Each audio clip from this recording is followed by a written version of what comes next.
Et il n'y a pas que des mauvaises nouvelles pour l'économie. La croissance française est revue à la hausse pour ce quatrième trimestre.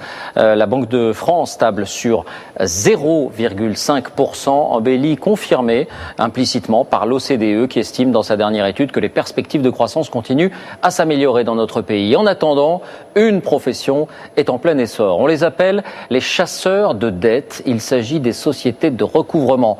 Ils ne sont pas huissiers, ils ne sont pas officiers de justice. Ils sont mandatés par des commerçants ou par des organismes de crédit et ils cherchent à récupérer les impayés. Qui sont ces recouvreurs et quelles sont leurs méthodes? Regardez l'enquête d'Hugo Clément et Reda Settar. Si un jour cet homme vient frapper à votre porte, c'est que vous avez des dettes. Et il n'est pas là pour vous aider, mais pour vous faire payer. La boîte de lettres, elle est là. Aujourd'hui, ce recouvreur de dettes est mandaté par un propriétaire parisien qui possède un appartement dans cet immeuble. Objectif, réclamer à la locataire près de 10 000 € de loyers impayés. Elle est absente, alors il l'appelle. Dites-moi, je suis chez vous là. Le ton est courtois, mais ferme. Et vous êtes loin de chez vous? Vous êtes à Lyon. Si vous ne payez pas, on va être obligé de faire une résiliation du bail. Moi, je vous demande pas la totalité tout de suite, mais combien vous pouvez donner pour prouver votre bonne foi? 1900. Ok, 1900. Je viens de la descente du train, moi. Hein. Vous cherchez. Je paye le taxi même. Ah ben pour 1900 €, moi je vous paye le taxi, c'est pas le problème. Allez, bonne journée, merci, mademoiselle, au revoir. Alors, quelle explication elle donne?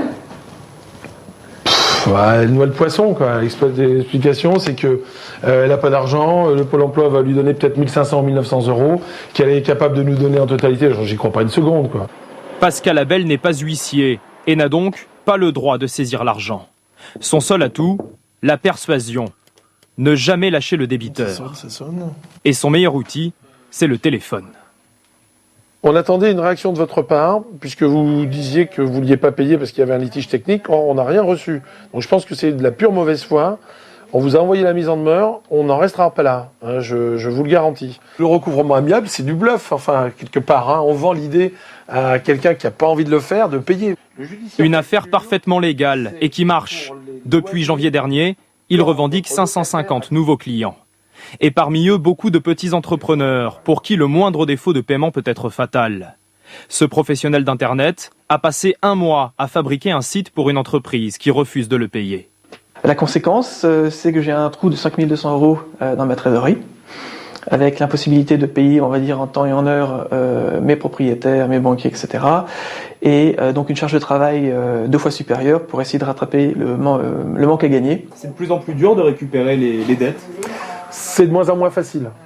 Oui, parce que on nous colle tout de suite.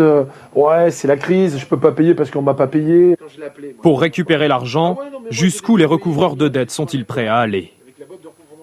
En Angleterre, certains utilisent la manière forte, comme cet ancien mafieux reconverti après de longues années de prison.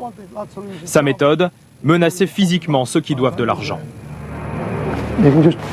Dis à tes collègues que je suis un ami.